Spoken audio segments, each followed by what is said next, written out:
The breathtaking geological formations of Cappadocia present one of the most astonishing landscapes on Earth.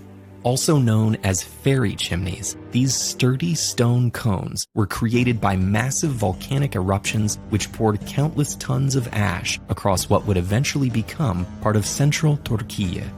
Over millions of years, that volcanic fallout hardened into a porous rock known as ignimbrite, which was sculpted by centuries of wind and rain into the colorful spires we see today.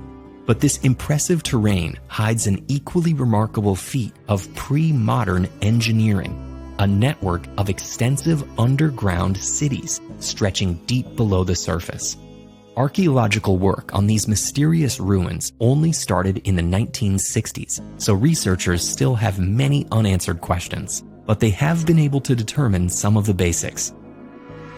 Cappadocia's underground settlements date back to the Middle Ages, when the region was part of the eastern territories of the Byzantine Empire. Throughout the 7th and 8th centuries, this border region was frequently under siege from Arab invaders, which may have led locals to seek refuge underground. Initially, archaeologists assumed these subterranean cities and sanctuaries were created by Greek-speaking Orthodox Christian monks due to the numerous Byzantine churches and copious religious imagery. But further investigation revealed intricately designed layouts and elements of domestic architecture that could only have been produced by master masons. Typically, these craftsmen would have built such structures with brick and stone, but under the surface, they carved their designs directly into the rock. All these complexes were connected by stairs and tunnels which could be sealed off with large boulders for protection. Residents dug deep enough to reach the water table, ensuring their access to water during lengthy sieges, and vertical ventilation shafts connect these cities to the sky, circulating cool, fresh air to the residences inside. In addition to living spaces, these dwellings had wine presses, cooking areas, and stables for livestock. Some chambers even offered old-fashioned lavatories, where waste could be washed into deep pits or covered with lime.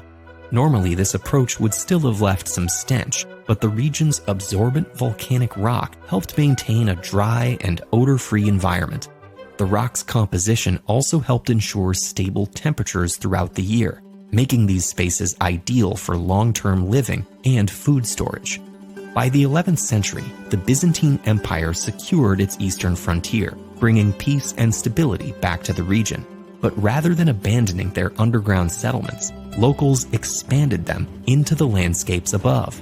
Building directly into the region's rocky cliffsides, stoneworkers skillfully carved dwellings with open courtyards and adorned their entrances with elegant facades.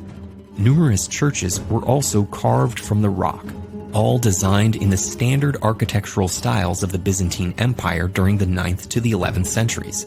This included simple structures with altars and apses, as well as intricate designs featuring columns and domes. And on the inside, many showcased vibrant wall paintings depicting detailed Christian iconography. These paintings are still visible today, making Cappadocia one of the most significant repositories of Byzantine art in the world. But while these paintings and stony structures endured, their inhabitants were forced to move on.